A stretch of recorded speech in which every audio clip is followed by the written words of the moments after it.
오늘도 저희 진야사 사극극장을 찾아주셔서 정말 감사드립니다. 제이야, 똑똑히 듣거라. 지금 궁궐은 폭풍이 몰아치기 직전의 고요함 속에 있다. 전하의 병세가 깊어질수록 어둠 속에서 칼을 가는 자들의 숨소리가 내 귀에는 선연히 들리는구나.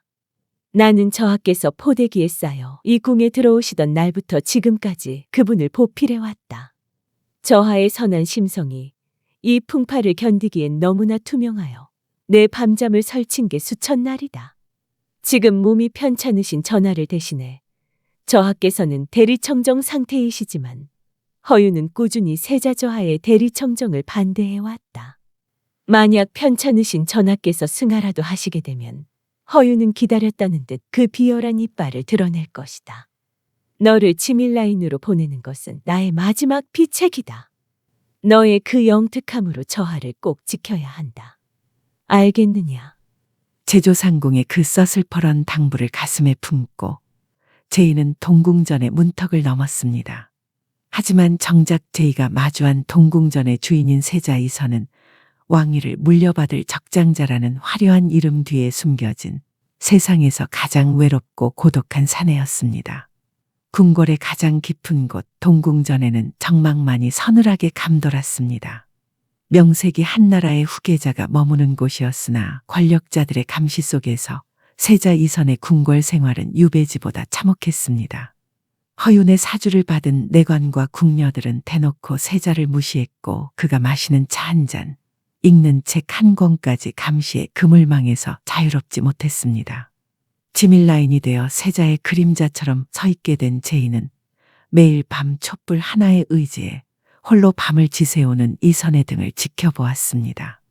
그는 사방이 적인 이미로 같은 궁궐에서 숨조차 크게 쉬지 못하는 얼어붙은 태양이었습니다. 저하, 날이 찼는데 아직도 잠자리에 들지 않으셨습니까? 조정 대신들께서는 저하께서 밤마다 정체 모를 서찰을 읽으신다며 우려가 깊으십니다. 괜한 오해를 사지 마시고 이제 그만 불을 끄시지요. 대신들이 걱정하는 것은 진정 나의 안위인가 아니면 자신들의 안위인가. 상선은 그만 물러가라. 내 읽을 것이 남았으니 촛불은 건드리지 마라. 상선이 못마땅한 표정으로 물러가자 제이는 조용히 다가가 식어버린 찻잔을 갈아치웠습니다. 세자의 책상 위에는 공식적인 상소가 아닌 전국 각지에서 이름 없는 백성들이 피눈물로 써내려간 거친 종이들이 수북이 쌓여 있었습니다. 제이의 눈에는 그 종이들이 단순한 글귀로 보이지 않았습니다. 그것은 수탈당한 곡식의 양, 억울하게 징수된 궁포의 수치, 그리고 굶어 죽어가는 아이들의 숫자가 얽힌 조선의 비참한 장부였습니다. 그때 제이는 세자의 손등 위로 툭 하고 떨어지는 뜨거운 물방울을 보았습니다. 강원도 산골의 한 여인이 자식을 묻고 쓴 글이구나. 남편은 부역에 끌려가 죽고 남은 소 한 마리마저 세금으로 뺏겨 아이에게 먹일 미움조차 없었다니. 나라의 세자라는 자가 고작 비단옷을 걸치고 앉아 백성들의 눈물을 닦아줄 처지조차 못 되는구나. 제희야, 너는 보이느냐? 이 종이 위에 서린 백성들의 절규가. 저하, 소인은 비천하여 백성들의 마음까지는 헤아리지 못하나 저 상소문들에 적힌 숫자들이 얼마나 이치에 맞지 않게 조작되어 백성들의 삶을 무너뜨리고 있는지는 똑똑히 보입니다. 이치에 맞지 않더라. 그래, 이 나라의 법도는 오직 강한 자들의 배를 채우기 위한 이치로만 돌아가고 있지. 원통하구나. 백성들을 위한 조선을 꿈꾸지만 세자라는 허울을 쓴 힘없는 허수아비일 뿐인 것을. 제이는 세자의 눈동자 속에서 깊은 슬픔과 함께 결코 꺾이지 않는 고결한 의지를 보았습니다. 아버지가 말씀하셨던 흐르는 물 같은 성정, 백성을 진심으로 아끼는 그 따뜻한 불꽃이 허윤 같은 괴물들에게 짓밟히는 것을 제이는 더 이상 두고 볼 수 없었습니다. 10년 전 숫자로 세상을 이길 수 있다고 믿었던 소녀의 오만함은 아비의 죽음으로 산산조각 났었습니다. 하지만 세자 이선을 만난 후 제이는 깨달았습니다. 진정한 군주를 만난다면 자신의 천재성은 더 이상 개인의 복수를 위한 차가운 얼음 송곳이 아닌 세상을 구원할 묘수가 될 수 있다는 사실을 말입니다. 아버지, 그날 밤 저는 세상은 이치가 아니라 힘에 의해 돌아간다는 사실을 깨달았습니다.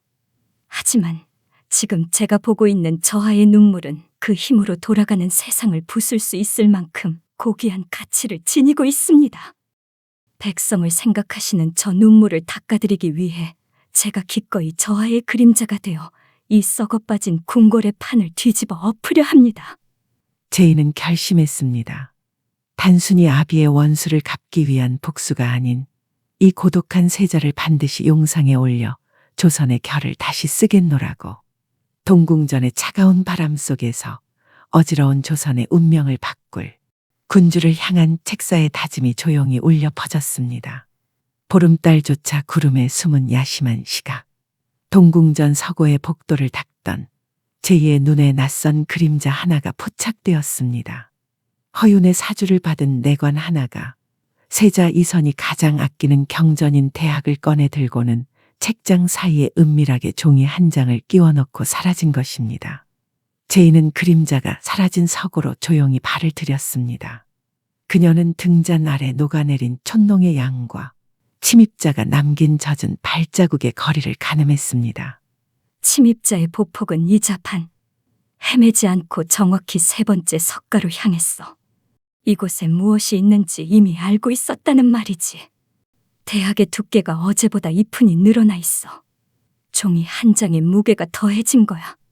제이가 책을 펼치자 그 안에는 왕실의 권위를 부정하고 백성이 주인이 되어야 한다는 영모의 문장이 적힌 금서의 핵심 구절이 정교하게 필사되어 있었습니다. 다음 날 아침 왕의 칠림 행사가 서고에서 예정되어 있음을 제이는 기억해냈습니다. 이것은 세자를 단숨에 반역자로 몰아 폐위시키려는 허윤 일파의 치밀한 덫이었습니다. 제이는 금서를 태워버리는 대신 붓을 들어 세자 이선의 필체를 완벽하게 모사하기 시작했습니다. 단순히 증거를 인멸하는 것은 하책이었습니다. 적들이 파놓은 구덩이에 그들을 직접 빠뜨리는 것만이 유일한 승부수였습니다. 다음 날 아침 왕과 대신들이 서고를 방문했습니다. 허윤의 수하인 도승지 박대감이 기다렸다는 듯 세자가 읽던 대학을 가리키며 음험한 미소를 지었습니다. 전하, 세자 저하의 학문이 깊어지셨다 하나 간혹 불온한 서적에 손을 대신다는 소문이 바다하옵니다. 저하께서 가장 아끼시는 저 책 안에 무엇이 담겨 있는지 직접 확인해 보심이 어떠하옵니까? 도승지, 그것이 무슨 소리인가? 나는 오로지 성현의 가르침만을. 무엄하구나, 도승지. 세자의 학문을 의심함은 곧 나의 안목을 의심함과 같다. 내 친히 확인하여 그대의 우려가 헛된 소문임을 밝힐 것이니 만약 기우에 불과하다면 그 가벼운 입놀림에 대한 책임을 엄히 물을 것이다. 왕이 대학을 펼치자 문제의 종이가 나타났습니다.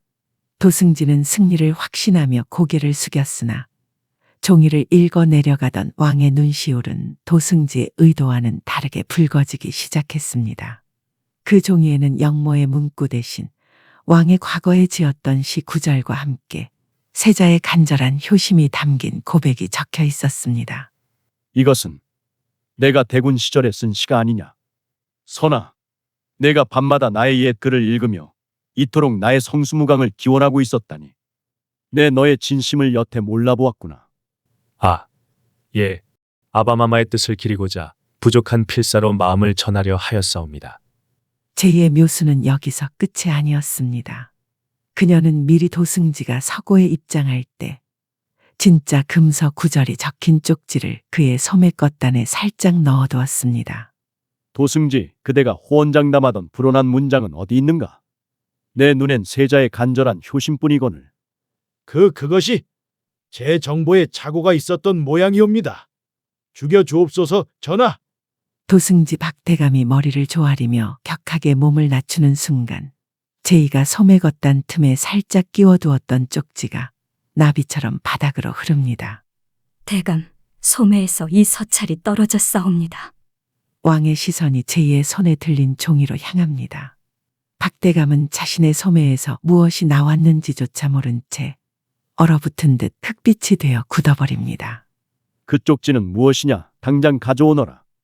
박대감이 손을 뻗기도 전 제이는 얼른 그 쪽지를 왕에게 올립니다. 종이를 펼쳐든 왕의 미간이 무섭게 일그러집니다. 도승지, 내 이놈! 내 소매에서 어찌 이런 흉악한 영모의 문장이 나오는 것이냐? 감히 내 놈이 꾸미던 모략을 세자에게 덮어 씌우려 했단 말이냐? 여봐라, 당장 이놈을 끌어내 국문에 처하라. 제인은 이제 아비의 상소문을 고치던 예리한 손길로 권력의 판을 고쳐 쓰기 시작했습니다. 모두가 물러간 뒤 세자 이선은 서고 구석에서 묵묵히 먼지를 털고 있는 제이를 향해 천천히 다가갔습니다. 그는 이제야 깨달았습니다. 자신을 구한 것은 기적이 아니라 일개 지밀라인이 설계한 정교한 승리였음을 말입니다. 내가 한 짓이냐? 내 필체를 모사하고 도승지 박대감의 소매에 그 흉물을 집어넣은 것이.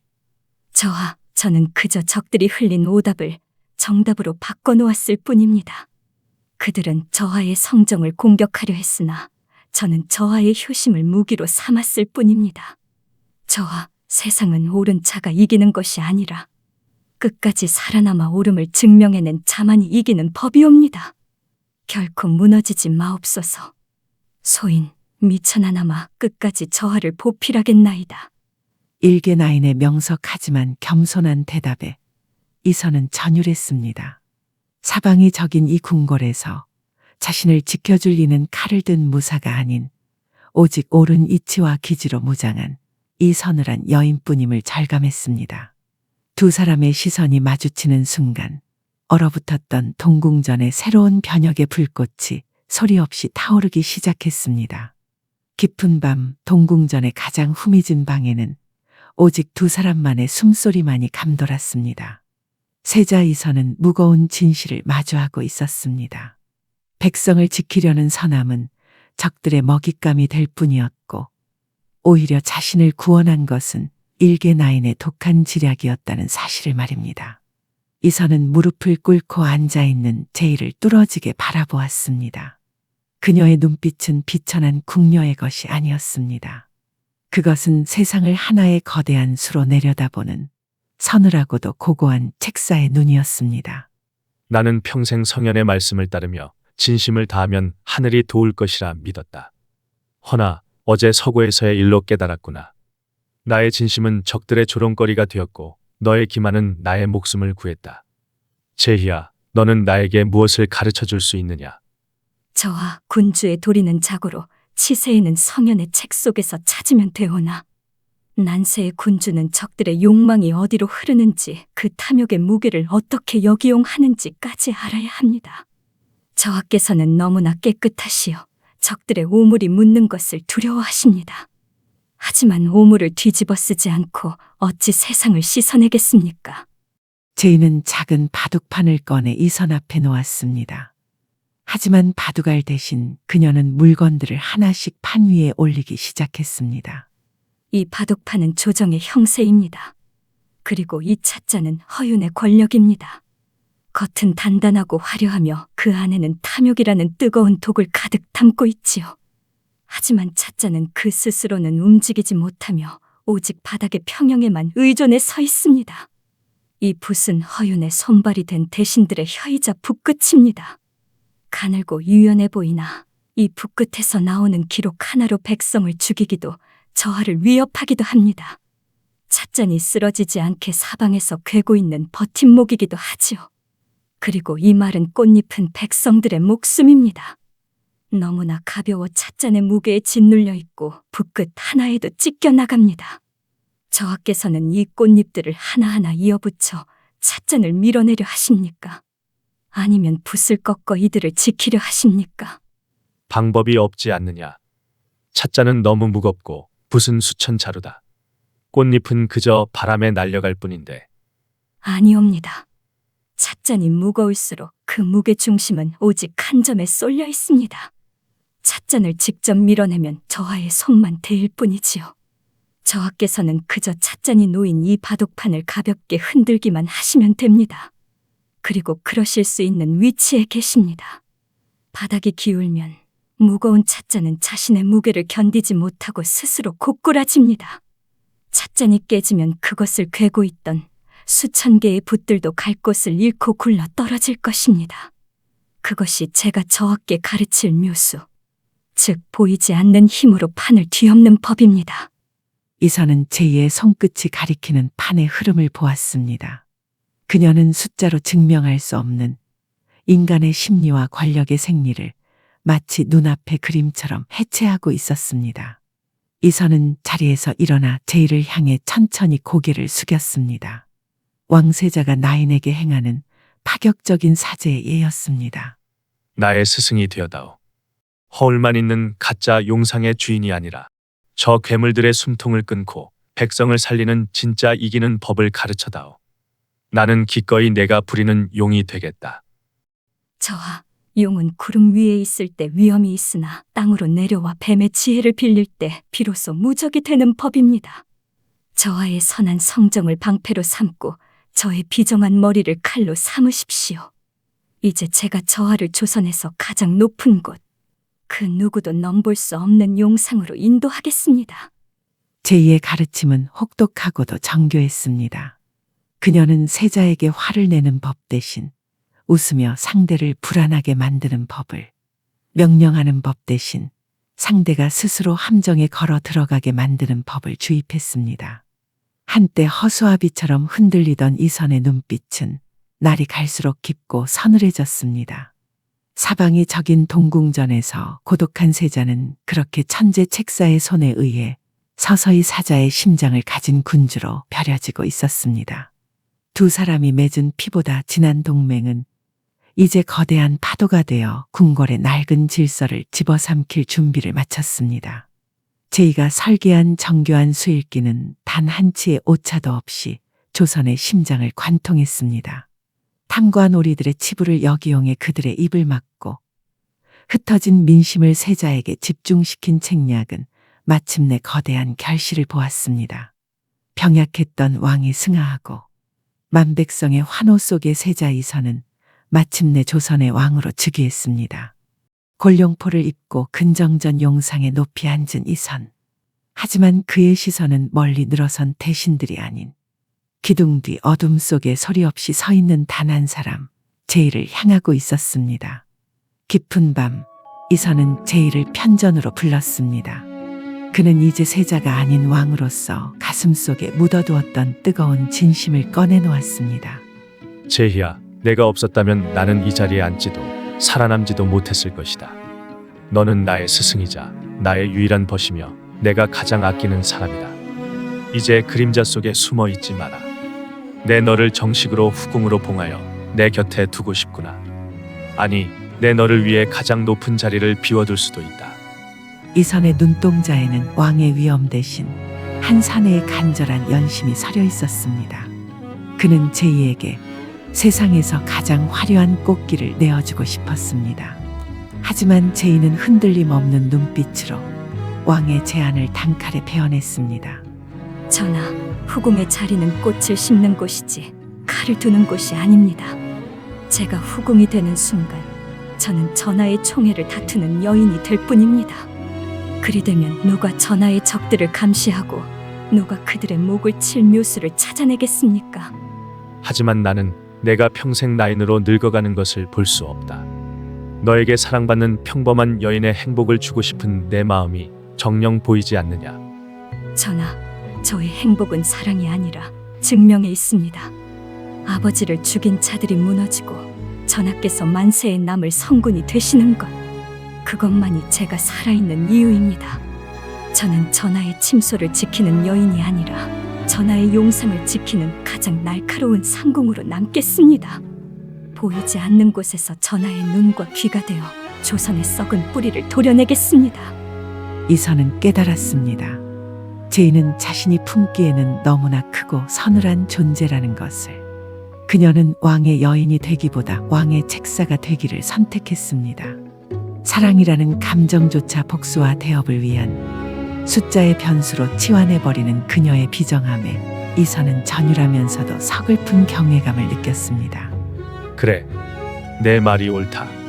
너는 처음부터 나의 연인이 아니라 나의 길잡이였지. 알겠다. 너는 상궁의 신분으로 내 곁에 남아라. 하지만 약조해라. 조선이 태평성대를 누릴 때까지 언제까지고 내 곁에 남아 있을 것임을. 전하의 그 성정이야말로 제가 전하를 위해 목숨을 바쳐도 아깝지 않은 이유입니다. 부디 그 따뜻함을 잃지 마십시오. 차가운 것은 저 하나로 충분하옵니다. 두 사람 사이에는 좁힐 수 없는 서늘한 거리가 생겼습니다. 왕은 용상 위에, 책사는 그 발치 아래의 그림자 속에 서서 서로를 바라보았습니다. 그것은 피로 맺은 동맹보다 더 견고하고 정인들의 맹세보다 더 처절한 약속이었습니다. 이선은 마침내 진정한 왕으로 거듭났고 제인은 조선 최강의 비선 실세인 지밀 상궁으로 우뚝 섰습니다. 하지만 평화는 짧았습니다. 궁궐 저 멀리 한양의 어둠 속에서 제이가 그토록 기다려온 숙적, 좌의정 허윤이 서서히 고개를 들고 있었기 때문입니다. 이제 조선의 운명을 건 진정한 전쟁이 시작되려 하고 있었습니다. 3부에서 계속됩니다. 끝까지 시청해 주셔서 감사드립니다. 구독과 좋아요를 눌러주신다면 더 재미있고 감동적인 이야기로 찾아뵙겠습니다.